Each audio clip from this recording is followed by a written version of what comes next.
Porque eu realmente entendo a Ellie.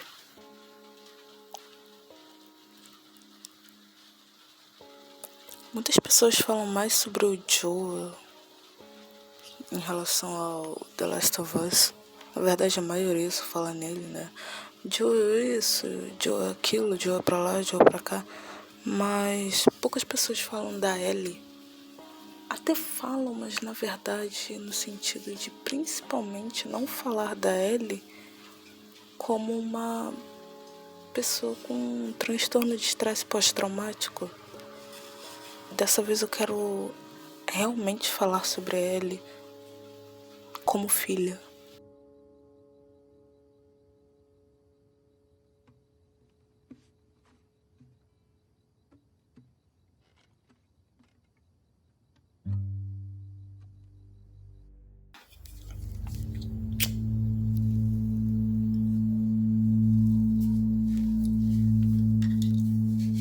Mas tudo bem, eu entendo essa necessidade de falar sobre o Joel.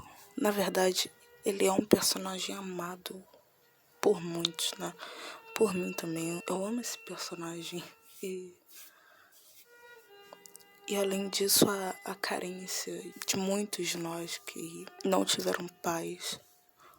Até aqueles que têm pais, ainda assim, não são exatamente um exemplo de pai, né? Para aqueles que têm. Principalmente também, outra questão seria o Joe morreu, né? No 2. Então a gente tem uma necessidade muito maior de falar de alguém que morreu. Em questão de luto e toda essa questão de perda, enfim. Mas um ponto que ninguém nunca tocou de verdade é de fato sobre a Ellie. Todo mundo fala sobre o Joel como pai, mas ninguém toca no assunto da Ellie como filha.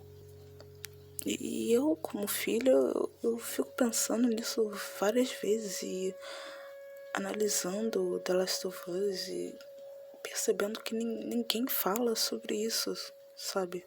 Mas o que eu quero falar aqui realmente é sobre filha. Não é sobre paternidade, mas sim sobre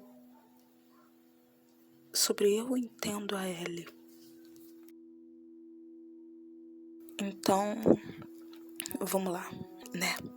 Falar sobre a Ellie de uma maneira que não envolva o estresse pós-traumático dela, mas sim a vivência que ela teve com o Joel como filha. Eu quero me atentar muito. Bom, o relacionamento deles no início do jogo é muito mais... É como se eles... na verdade não é como se fosse. Na verdade eles estão se conhecendo ainda. Então estão desenvolvendo um relacionamento. A partir do segundo jogo, o relacionamento deles já está mais estruturado. Fixo de que ela vai ficar com ele, ele vai ficar com ela. Na verdade, desde o primeiro jogo, bem no finalzinho ele falava isso. Eu não saio daqui sem você. Look, I know you mean well, but there's no halfway with this. Once we're done, we'll go wherever you want, okay? Well, I ain't leaving without you. So let's go wrap this up.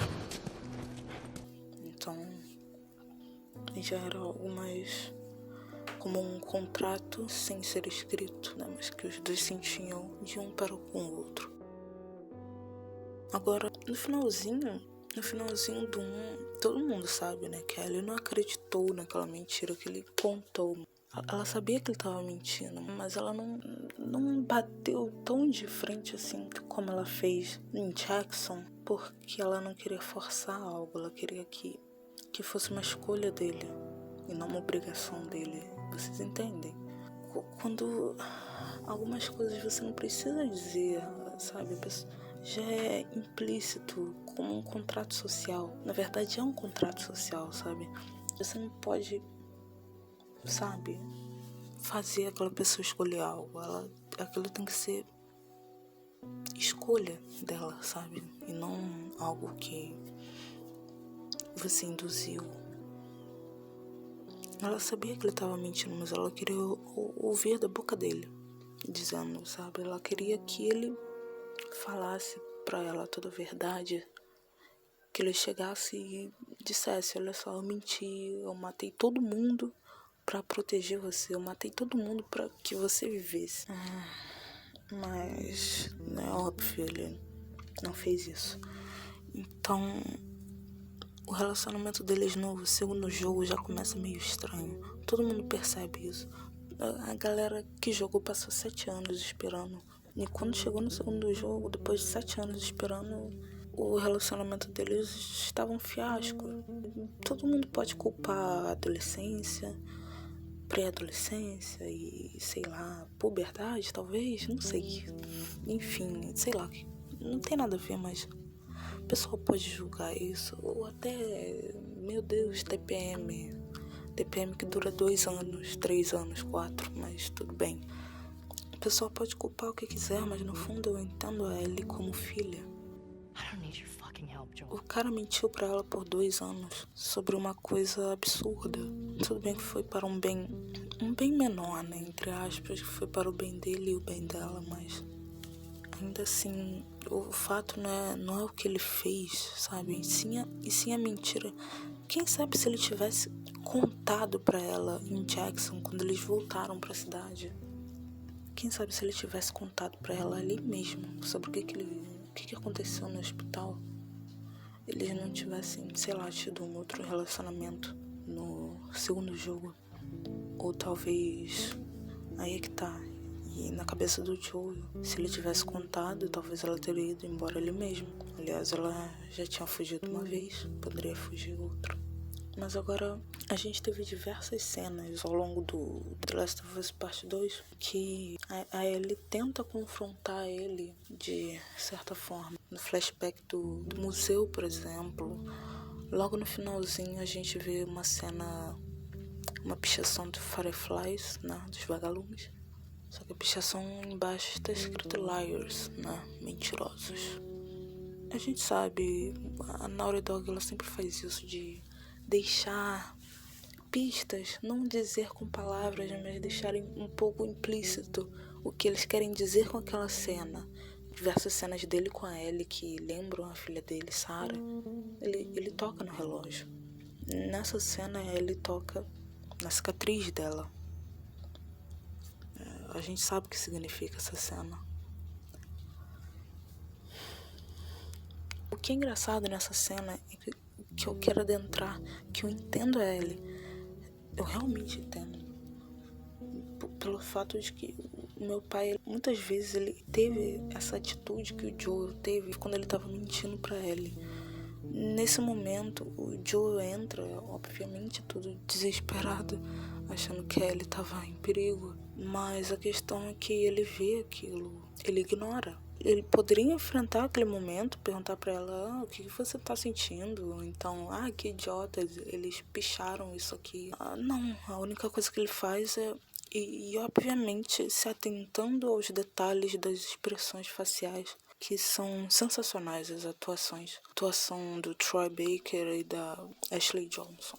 O Joel, ele faz aquela expressão um pouco de medo, de receio. Mais de medo, sabe? De cachorro fugindo, de cachorro fujão, sabe? De que não quer enfrentar aquilo, não naquele momento, mas talvez nunca. Talvez quer enfrentar naquele momento, ou talvez não quer enfrentar nunca, sabe? Ele faz essa expressão e chama ela pra ir embora. Simples assim, vamos embora daqui. Não fala nada com ela, não toca no assunto. Naquele momento a gente sabe que a Ellie até que queria retornar e perguntar, voltar no assunto, mas aquele não era o momento, sabe? Ela deixou tudo pra trás para viver um dia feliz com ele. Foi um dia muito legal, foi uma cena maravilhosa desse flashback. Eu nunca joguei o The Last of Us Part 2. Eu terminei de jogar um agora, assim, umas 2 semanas, eu acho. O 2 ainda não sei quando que eu vou jogar, mas enfim. Eu assisti ele todo, então eu sei bastante coisa de quem assistiu, né? Não de quem jogou, obviamente. Naquela cena ele simplesmente vai embora. E aí ele sabia que ele não era o momento pra tocar naquele assunto, sabe? Estragar o dia, mesmo que fosse só o final do dia. Aquele não era o momento pra tocar naquele assunto e estragar toda a experiência mágica que eles acabaram de ter. Justamente porque ela sabia que ele ia mentir de novo. E só uma pichação que tinha ali, só uma pichação mentirosa, não ia ser o suficiente pra fazer o Joe dizer a verdade. Ela sabia qual era a verdade, mas ela sabia também que, principalmente com o Joe, aquele cara todo duro, difícil, ele não ia falar tão fácil assim. Mesmo que fosse pra ela, que ela ainda consegue amolecer o coração dele, ainda assim ele não ia falar. Agora uma cena que a gente não chegou um pouco perto, obviamente, foi a cena do casal de Jackson que fugiu. E essa cena é sensacional porque várias vezes é engraçado como a Naughty Dog, como The Last of Us, representou as cenas de pai e filha, de confronto entre pai e filha, de uma maneira tão realista que isso consegue tocar algumas pessoas, até a mim. E não tô falando no sentido de tocar as pessoas de uma maneira, meu Deus, como eu amo o Joe, ou meu Deus, ele não faz isso, ele só fez isso pra te proteger. Isso é a gente, sabe? Personagens, a gente tava jogando. Nós fomos o Joe, a gente matou todo mundo naquele hospital. É claro que a gente sabe desde o início que o Joe tinha feito aquilo, mas a gente não jogou na perspectiva inteira como a Ellie. A gente jogou como a Ellie na parte do inverno, mas não o jogo inteiro. Imagina você tá inconsciente. Você tá inconsciente, ser tirada, você atravessar o país inteiro, ficar inconsciente porque se afogou. A última memória que você teve foi a memória de você se afogando, tentando salvar o seu pai. E aí você de repente acorda num carro com seu pai dirigindo, indo de volta pra outra cidade, e você com roupa de hospital, sabe? Alguma coisa tá estranha aí, sabe? Alguma coisa está estranha. Você tem essa sensação, mas você não sabe exatamente o que aconteceu. E você conhecendo o seu pai, o cara que matou, sei lá, uns 70 homens. Estão todos mortos! Estão todos mortos! Por que você tá tagarelando? Respire. Quem morreu? Toda a equipe. Os 76 vigias. Algum intruso os matou. Matou todos eles. Merda. Você falou com o chefe? E 70 caçadores, mais, sei lá, 300 clickers e corredores. Enfim. Que matou um monte de caçadores, de zumbis, enfim. Você conhecendo seu pai, você ia acreditar nele? Sweet Jesus. Doctor? What are you doing? I won't let you take her. This is our future. Think of all the lives we'll save. E o pior é o cara mentir por 2 anos pra você, sabe? Só tenta imaginar, sabe? Se colocar no lugar dela. A última memória que você teve foi de você se afogando e você acorda no carro indo pra Jackson com uma roupa de hospital. Isso depois de passar praticamente 1 ano inteiro atravessando o país pra chegar naquele hospital, naquele maldito hospital, pra chegar nos vagalumes e você nem ter a chance de conhecer eles, nem ter a chance de revisitar a Marlene, revê-la, ver se ela sobreviveu realmente daquela última vez que você a viu, até a sua figura materna, sabe? É muito É como se teu pai te sequestrasse pra uma coisa boa, mas ainda assim é um sequestro seguido de mentira, sabe? Ele não só mentiu pra você. E aí temos a cena em que ele fala a verdade, mas ele não fala por causa daquilo que eu mencionei anteriormente. Tell me what happened here. Em que a pessoa tem que dizer, tem que escolher fazer aquilo. Ele falou porque ele foi colocado contra a parede, porque ele foi praticamente obrigado a contar a verdade, sob ameaça, literalmente. E aí a figura paterna que você mais ama na sua vida, na verdade a pessoa que você mais ama na sua vida, o seu pai, a única pessoa que você tem, fez isso contigo. E além de tudo isso que aconteceu, o fato da pessoa ter mentido pra você por 2 anos inteiros, a mesma mentira, mesmo você pedindo várias vezes pra pessoa contar a verdade, mesmo você várias vezes tentando enfrentar a pessoa, confrontar a pessoa, quase implorando pra pessoa. Only they were immune, right? Dizer o que realmente aconteceu ali. E ele falando a mentira várias vezes de uma forma muito clara. De uma forma muito clara, como se fosse uma verdade. Não era uma mentira no sentido de omissão, de omitir, de esconder a verdade. Até que era, ele escondeu a verdade, mas só que não era só isso, era uma mentira no sentido de literalmente. Ele dizia algo que tinha acontecido, só que não tinha acontecido. Useless. Maybe if you just would have given them more time, they could have figured something out. There was no cure. Ele dizia como se aquilo fosse a maior verdade absoluta, sabe? E aí que se passam uns 2 anos até o estado presencial do segundo jogo. E 2 anos eles sem se falar. 2 anos. Foram 4 anos, né? E metade desse tempo foi de mentiras do Joel, além do mau relacionamento deles dois, um relacionamento bem estranho, até pior do que quando eles estavam no apocalipse.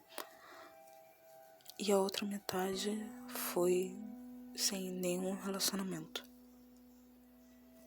O que é bem ruim, eu não sei dizer qual é o pior, mas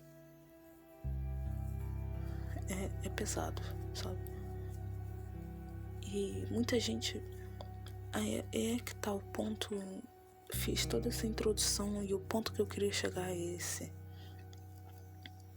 Aí ele passou 2 anos sem falar com o Joe por causa de uma mentira que ele mentiu pra ela por exatamente 2 anos.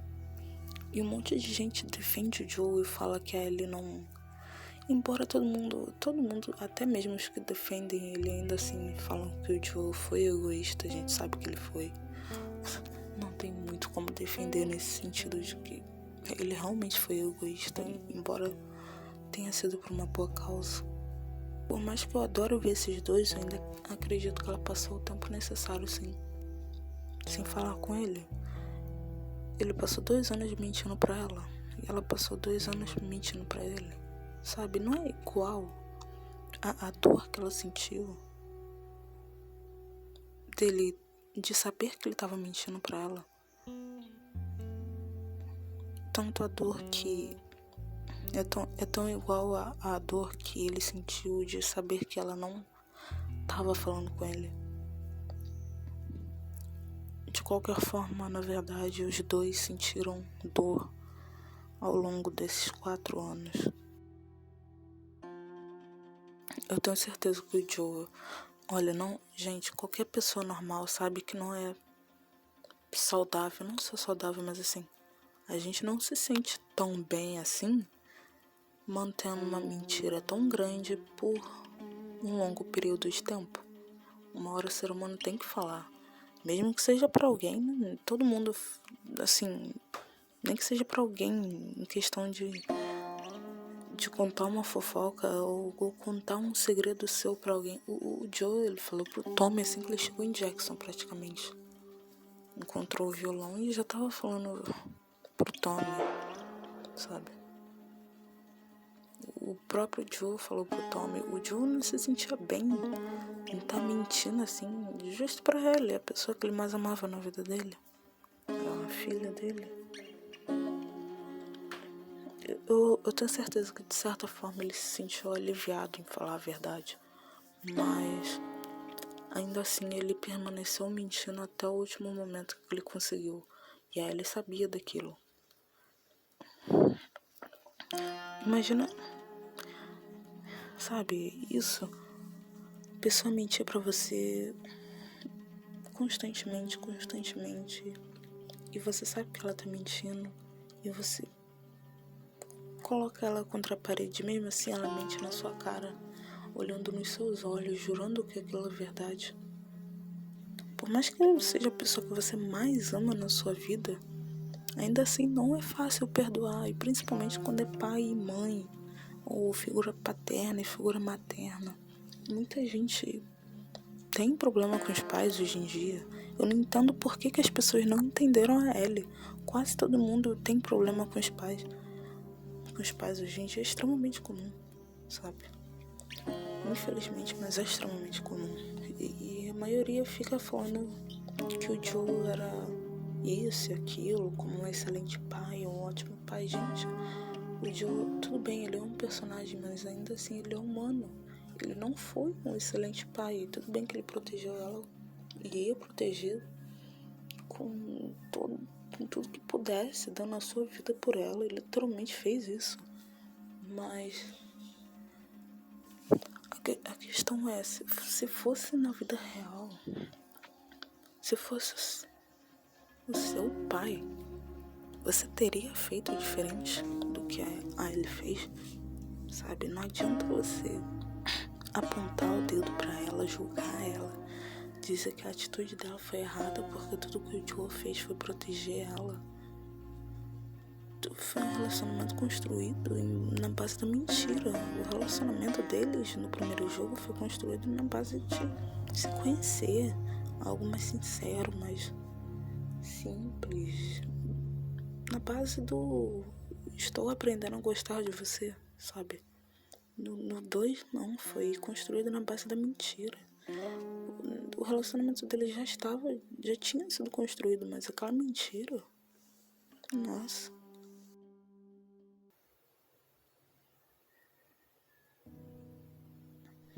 Eu acho que muitos teriam feito igual. Aliás, você pode até dizer que não, mas provavelmente você já fez igual. Eu já fiz igual várias vezes. Meu pai já fez várias merdas comigo. Algumas bem grandes e outras bem estúpidas. E eu tinha pra ele a mesma imagem que a Ellie tinha pro Joel. A imagem de herói, de poderoso, do cara que consegue, sabe? E do cara que é legal com você, sabe? Seu pai, o único que você pode confiar. Eu tenho uma mãe, eu converso com ela, normal, mas nosso relacionamento não é tão bom assim. Então, meu relacionamento com meu pai era a minha maior esperança. E aí eu me decepcionei. Grande, sabe? Passei... Óbvio que não foram 2 anos, que nem a Ellie. Mas eu passei 2 semanas, uma semana inteira assim, sem falar com ele, morando na mesma casa. Não olhava pra ele, eu não via ele. Sei lá, me trancava no quarto. Quando ia pra sala, ele tava lá, ele falava comigo, mas eu não respondia. Não importa o tamanho da merda que a pessoa fez, se foi grande ou se foi pequena. A grande questão é o sentimento que aquilo lhe traz. A dor, a decepção, a quebra de expectativa que você tem com a pessoa que você ama tanto. Aquele pedestal que você coloca aquela pessoa que você ama como seu protetor, seu salvador, uma pessoa que você gosta de ter na sua vida, que você confia, tem uma relação boa, sabe? Quando acontece aquela quebra de expectativa, que por causa de tudo isso você acha que aquela pessoa não vai te magoar, ou que ela não vai te decepcionar, e aí ela faz isso, ela quebra essa expectativa. Além da dor dela ter feito aquilo que ela fez, que ela te magoou, ainda tem a dor da quebra de expectativa, que, enfim, fora dependendo do que ela fez, se foi uma merda grande, se foi uma merda pequena, cada detalhe, cada mínimo detalhe conta. E dependendo de qual foi a coisa que aconteceu, às vezes não só a dor é maior, como a sua reação para aquilo é bem maior. Eu entendo completamente o fato dela ter ficado 2 anos sem falar com ele. Aliás, se ela soubesse que ele ia morrer, assim, ser assassinado tão rápido assim, depois de 2 anos sem falar com ele, ou 4 anos de Jackson, com certeza ela não teria feito isso. Talvez ainda assim ficaria puta, mas por 1 mês, 6 meses, eu não sei, mas não por 2 anos. Mas quem é que sabe? Quem é que ia saber que ele ia morrer assim? Muitas pessoas, isso é real, muitas pessoas estavam boladas, puta com seu pai ou com sua mãe, sei lá, a pessoa morreu no dia seguinte ou um tempo depois. Isso é comum, ninguém sabe a hora que a pessoa vai morrer ou que não vai morrer. E não é porque sabe ou que não sabe que a pessoa tem que excluir seus sentimentos, não. Se sentir traída, se sentir ameaçada, triste ou com puta de raiva com aquela pessoa é completamente válido. É humano. São sentimentos, são emoções. E a gente tem que demonstrar isso, senão como é que a pessoa vai dar valor pra gente se a gente não fica puta com nada, com nenhuma merda que aquela pessoa faz? Não tem como. A gente tem que demonstrar isso, mas no nível certo. Ainda assim, descobrir no jogo que eles passaram 2 anos sem se falar ainda dói em mim, mas eu acredito que foi extremamente proporcional ao que o Joe fez a ela. Embora ele tenha salvado literalmente a vida dela, ainda assim, aquela dor de salvamento, nossa, são muitas questões. A mentira, o sentimento de traição, a quebra de expectativa e além disso eu acho uma coisa muito grande, não pra mim, porque eu não entendo sobre isso no sentido de significado, mas pra ela, naquele mundo apocalíptico de zumbi, de pandemia, e ela sendo imune, ele literalmente tirou o significado da vida dela. E isso pra ela deve ter sido estarrecedor, né? Deve ter sido horrível. Abateu ela, uma derrota, não uma derrota, mas ela deve ter ficado abatida. Enfim, eu não consigo imaginar essa dor de... Isso já é ruim, na verdade. O ser humano, ele passa a vida inteira buscando um significado pra sua vida. E nesse mundo de zumbi onde se passa o jogo, é o único mundo em que a gente pode ser literalmente como animais, sabe? Não buscar um significado pra vida, não buscar tentando encontrar um significado pra vida, mas simplesmente viver, na verdade, a luta pela sobrevivência. Sabe, naquele mundo as pessoas retornam ao estado de animais. Em questão de... Eu ainda vou falar sobre isso. Eu já falei, né? Dependendo de que data que eu postei esse vídeo.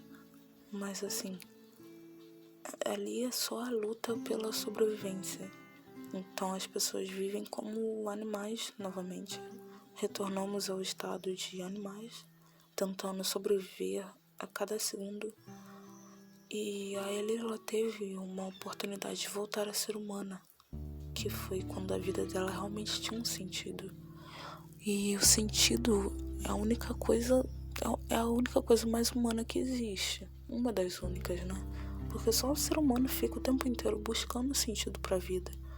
E nesse mundo não tinha necessidade disso. Na verdade, isso seria um atraso. A Ellie foi a única que além de não ter precisado buscar um significado para a vida dela, o significado veio até ela, que foi a imunidade. Ela descobriu isso e a vida dela tinha um significado até que o Joe tirou dela. Então isso deve ter sido uma dor muito grande. Eu ainda acredito que foi o pior, a dor dele ter quebrado a expectativa dela como um bom relacionamento entre pai e filha, e o fato dele ter mentido pra ela. Mas esse fato de ter tirado o significado da vida dela também é extremamente válido. É extremamente válido.